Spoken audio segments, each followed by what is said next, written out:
اعوذ باللہ من الشیطان الرجیم، بسم اللہ الرحمن الرحیم۔ حضرت آدم علیہ السلام سے لغزش ہوئی اسی ماہ میں ہوئی، سفر کے مہینے میں۔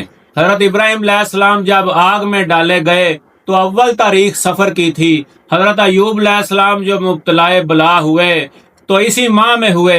حضرت زکریا علیہ السلام، حضرت یحییٰ علیہ السلام، حضرت یونس علیہ السلام سب اسی مہینہ میں مبتلا بلا ہوئے۔ حضرت حابیل علیہ السلام بھی اسی میں شہید ہوئے۔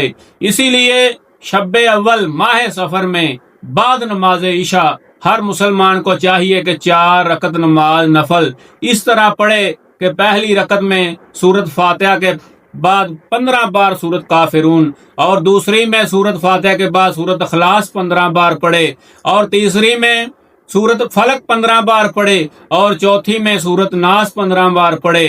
بعد سلام پھیرنے کے بعد ایک بار ایاک نعبد و ایاک نستعین کہے، پھر 70 بار میرے آقا روحی فدا صلی اللہ علیہ وآلہ وسلم پر درود پاک پڑھے تو اللہ تعالیٰ اس کو ہر بلا اور ہر آفت سے محفوظ میں رکھے گا اور ثواب عظیم عطا فرمائے گا۔